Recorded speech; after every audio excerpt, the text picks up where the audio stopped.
وَلَقَدْ يَسَّرْنَا الْقُرْآنَ لِلذِّكْرِ فَهَلْ مِن مُّدَّكِرٍ بسم اللہ الرحمن الرحیم۔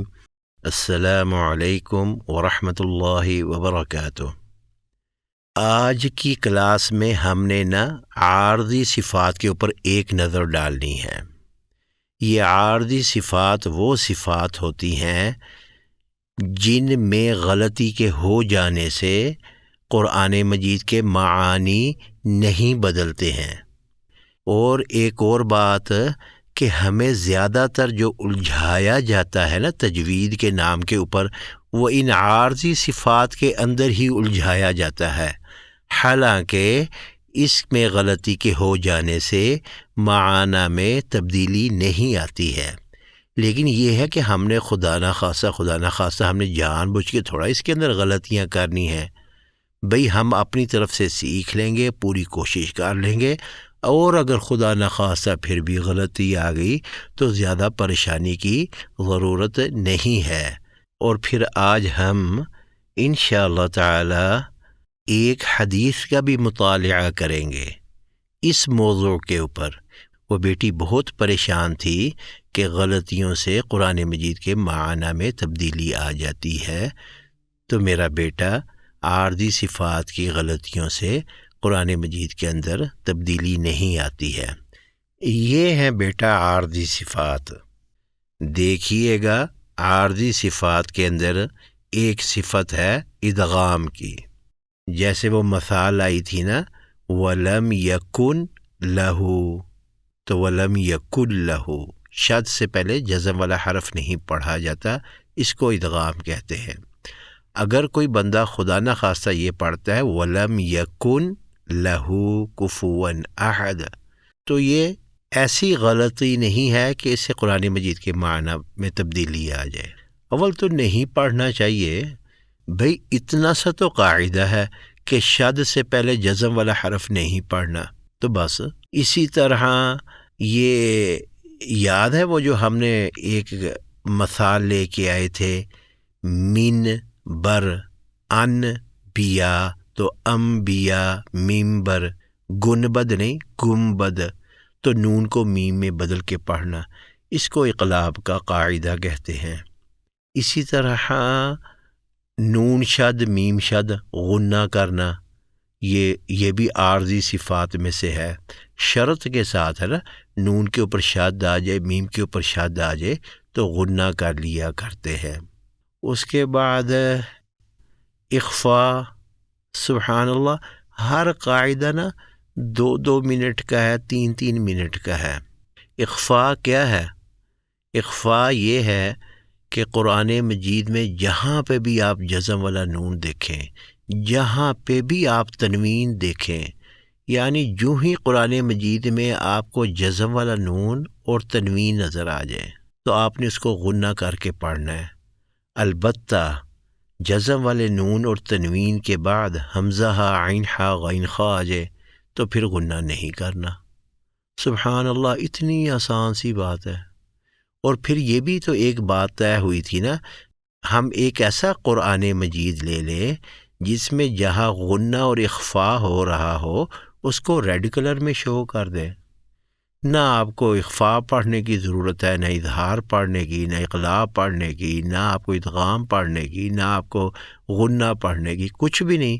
بھئی جہاں پہ بھی نون اور میم ریڈ کلر میں آ جائے تو آپ نے غنہ کر کے پڑھ لینا ہے۔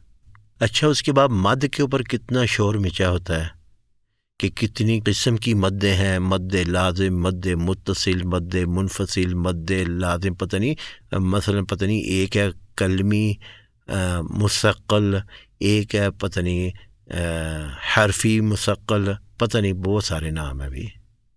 لیکن سب باتوں کا سلوشن کیا تھا کہ بھئی حمزہ والی مد کو 2 الف لمبا کر لو، باقی پورے قرآن مجید میں جہاں پہ بھی مدیں آئے ان کو 3 الف لمبا کر لو۔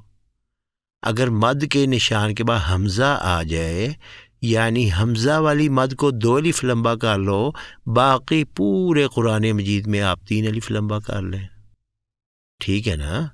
تو سبحان اللہ، چھوٹی چھوٹے قاعدے، چھوٹے چھوٹے۔ تو یہ ہے میرا بیٹا عارضی صفات۔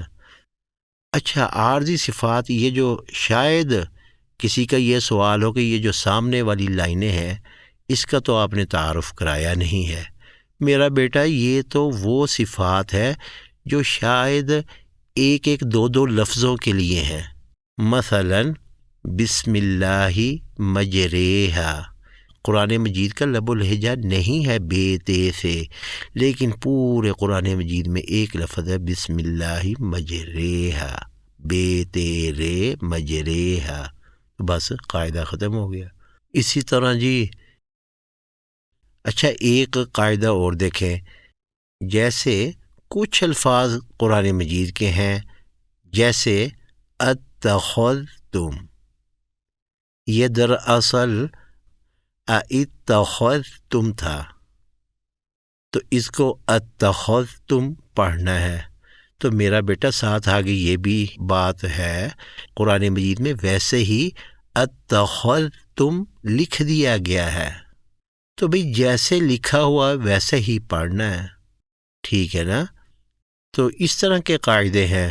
اسی طرح ایک اور قاعدہ ہے کہ آمن ایمان اور اوتو، دراصل امن ایمان اور اوتو ہے، تو ان کو آمن ایمان اور اوتو پڑھنا ہے۔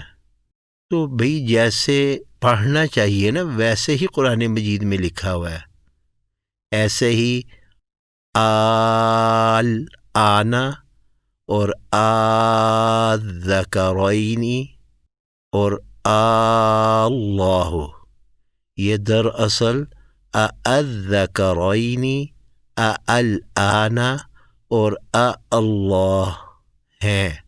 تو زیادہ بہتر کیا ہے؟ مدوں کے ساتھ پڑھنا، تو قرآن مجید میں ویسے ہی مدوں کے ساتھ لکھے ہوئے ہیں۔ تو اب اس قاعدے کو ہم نے کیا کرنا یاد کر کے؟ تو لہذا ثابت کیا ہوا کہ جتنے بھی یہ عارضی صفات ہیں یہ ساری بہت آسان ہے۔ اچھا اب نا میں اپنی بیٹی کے لیے نا ایک حدیث لے کے آیا ہوں۔ میرا بیٹا، بعض لوگ ہوتے ہیں وہ دین کا نا آدھا علم دیتے ہیں، اپنی مرضی کا دے دیتے ہیں اور پھر بقیہ چھپا جاتے ہیں۔ ایسا نہیں ہونا چاہیے نا۔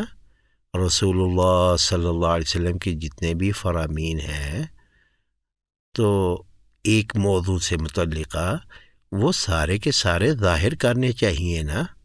یہ دیکھیے گا، یہ علامہ البانی اپنی صحیح جو سلسلہ ہے نا احادیث کا، اس میں اس حدیث کو لے کے آئے ہیں اور یہ میں نے کنفرم بھی کی ہے۔ یہ دیکھیے گا، حضرت جابر بن عبداللہ رضی اللہ تعالی عنہ بیان کرتے ہیں، رسول اللہ صلی اللہ علیہ وآلہ وسلم ہمارے پاس تشریف لائے۔ اس وقت ہم قرآن پڑھ رہے تھے اور ہم میں اعرابی اور عجمی کہتے ہیں غیر عرب، دونوں تھے۔ تو آپ صلی اللہ علیہ وآلہ وسلم نے فرمایا، پڑھو، تم سب اچھا پڑھ رہے ہو، لیکن عن قریب ایسے لوگ آئیں گے جو قرآن کو اس طرح سیدھا کریں گے جیسے تیر کو سیدھا کیا جاتا ہے۔ تو سبحان اللہ، آج دیکھا نہیں ہے جیسے تیر کو سیدھا کیا جاتا ہے نا، ایسے ہی سبحان اللہ ہمیں سیدھا کیا جاتا ہے۔ اور آگے لکھا بھی ہے، وہ اس کے بدلے کو دنیا میں ہی جلد حاصل کر لیں گے اور آخرت کے اجر کی تمنا نہیں رکھیں گے۔ یہ تو وعید ہے نا ان لوگوں کے لیے۔ تو میرا بیٹا، ہمیں بیلنس سا رہنا چاہیے، ہمیں صحیح پڑھنے کی احادیث موجود ہے کہ قرآن مجید کو ٹھیک پڑھو، قرآن مجید کو زینت دو، قرآن مجید کو اچھی آواز پہ پڑھو، لیکن یہ بھی تو ساتھ موجود ہے نا کہ عن قریب ایسے لوگ آئیں گے جو قرآن مجید کو ایسے سیدھا کریں گے جیسے تیر کو سیدھا کیا جاتا ہے۔ اچھا، یہیں پہ اب کلاس ختم کرتے ہیں۔